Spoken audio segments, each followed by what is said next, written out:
There's only a few major Hemingway collections in the United States. One of them is here at Central Michigan University. There's a wealth of printed material about Ernest Hemingway, biographies about him, also obviously things he published in his lifetime. Discovering what's available is both a science and an art. Sometimes it comes to you. A dealer's catalog shows up and it says, well, we've got a Hemingway letter and we're selling it. Okay, that's easy. But most of it really involves a lot of hard work. Probably the prize of the collection for many people would be scrapbooks that were put together by Ernest Hemingway's mother. She referred to them as memory books. A few years ago, I was just looking around on an auction website for things that we might want. And that day, I just decided to put Hemingway in. I had no reason why, but I put Hemingway in. And they didn't have anything really except this one thing that said Ursula Hemingway Jepson scrapbook. I sent to Frank, I don't know if this is something of interest to us or not. What do you think? I didn't really hear from Frank other than a thank you. But unbeknownst to me, behind the scenes, Frank was frantically emailing several people saying, okay, we need to get this and figure it out. And when we got it, it's wonderful because the pictures in it, it has Ernest Hemingway's teenage years are documented there, as well as the whole family.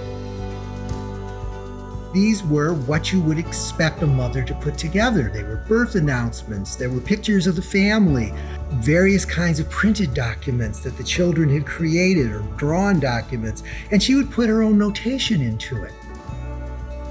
Sometimes serendipitously are scrolling around the net and stumble on something that actually becomes a gem of your collection.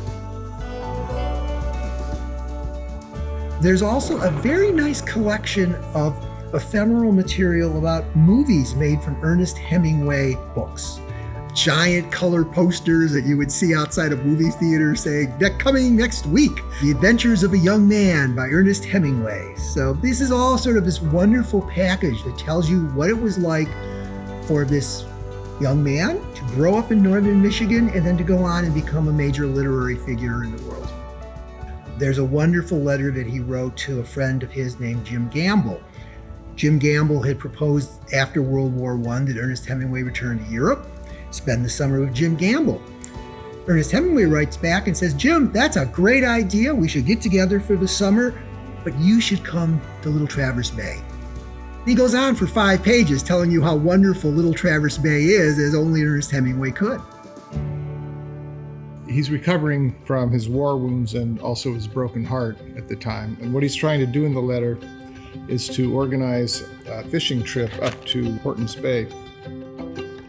This particular letter gives you an idea about Hemingway. It gives you an idea about the North and a particular time. And the date of it is April 18th, 1919. But this is the idea.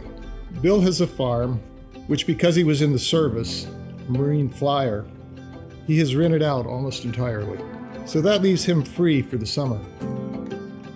This is a priceless place, Jim. Hortons Bay on Pine Lake, about 12 miles from Charlevoix, about 300 miles north of here. It is great northern air, absolutely the best trout fishing in the country.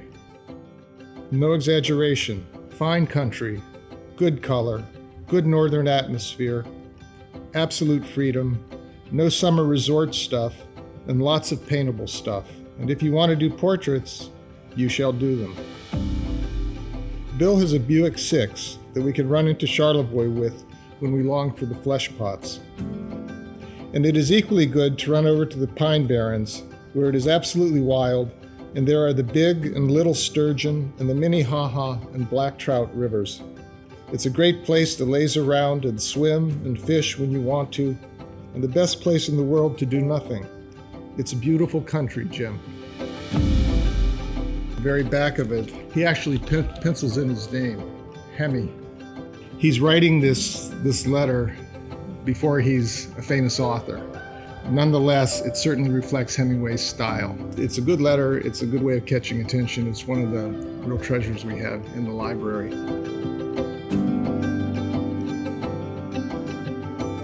Visit WCMU.org/Hemingway to register for Hemingway in Michigan on Wednesday, March 31st at 6:30, a partnership between WCMU Public Media and the Clarke Historical Library.